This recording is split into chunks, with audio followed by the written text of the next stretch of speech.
Because in Nigeria today, like many other, I'm just using Nigeria because that is what I know better. But what is happening in Nigeria is also happening even in South Africa. It's happening in Ghana, and it's happening in Congo, your country.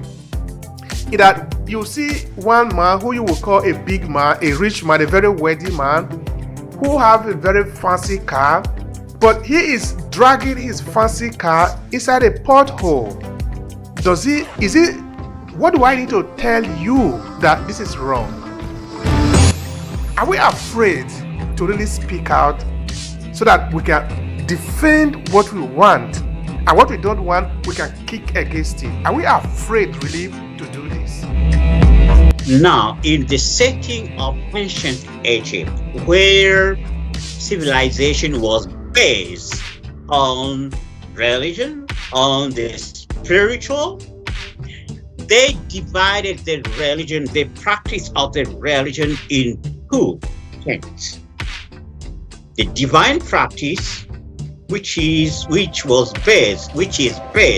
on the spiritualization of the purification of thoughts and the sacre of holy ancestors, and where power developed can be used only for good. And this was the practice of a minority of people.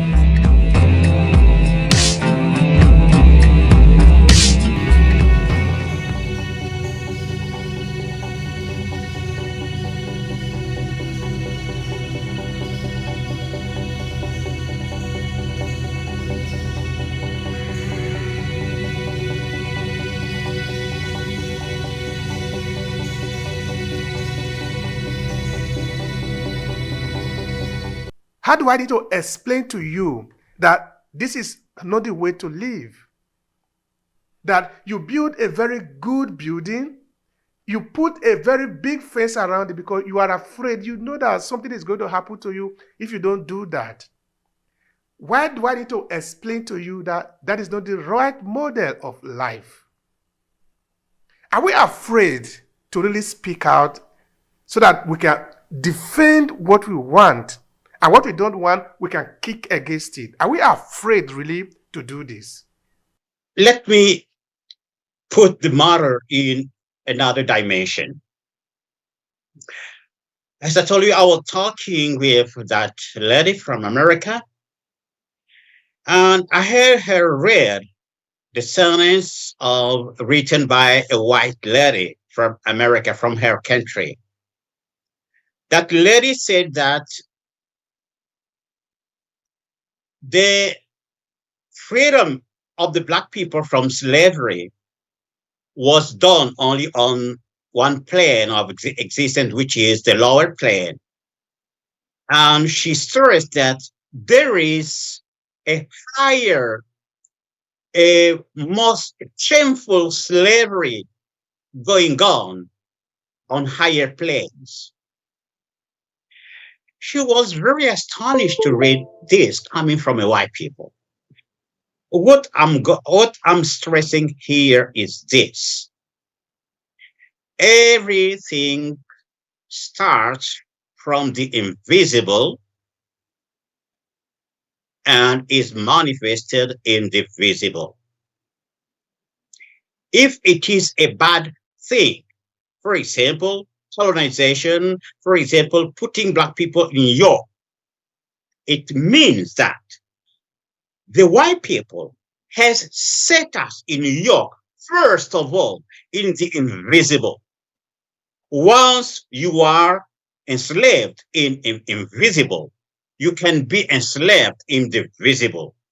In freeing yourself, you will free yourself first in the visible, but the true freedom will come when you will free yourself in the invisible.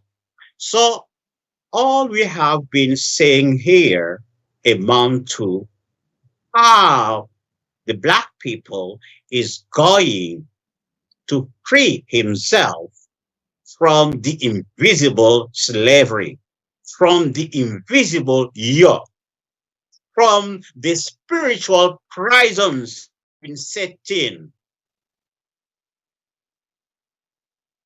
And that is how I can put the question. It's the question of freedom, of freeing ourselves from the invisible yokes. Not only freeing ourselves, freeing also our ancestors.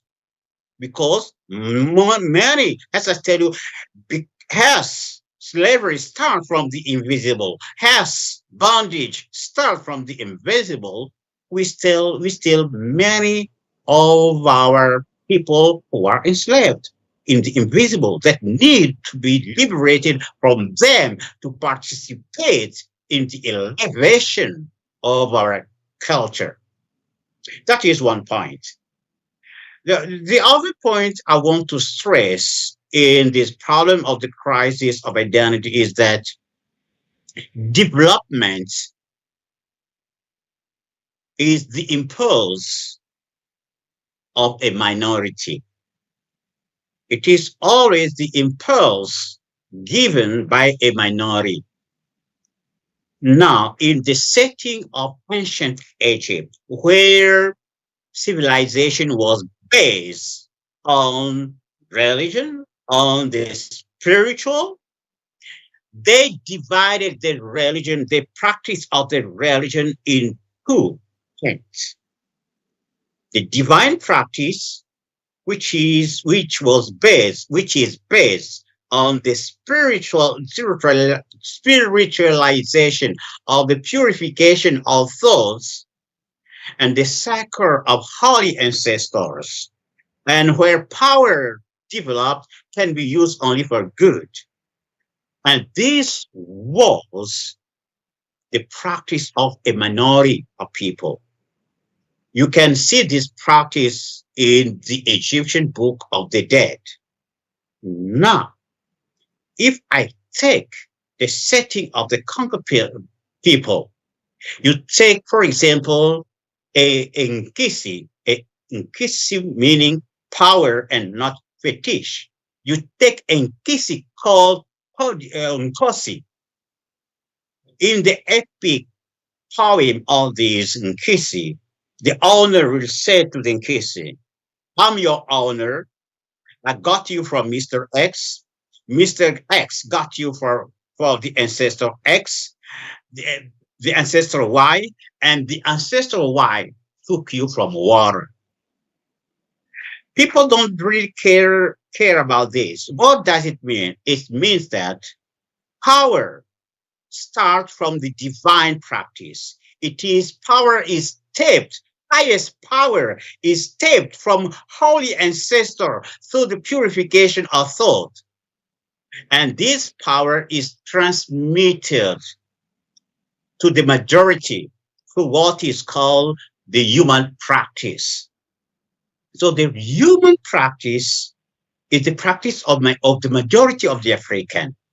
But in reality, in the true setting of our culture, the human practice was based on the divine. And a shift has been brought to this. This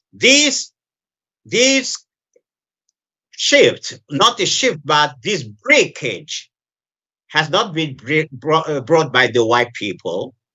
This breakage has been willingly brought by our ancestors in order to hide what they have of the most precious, that is the divine practice of religion. So it is time for us to bring back that connection. I was following, for example, a film on the voodoo of Benin, and an anthropologist said, you know, the voodoo spirit we have here has been brought to the village from the forest. And another one said, you know, we have a voodoo of justice, and that voodoo is the only one we have in all Benin.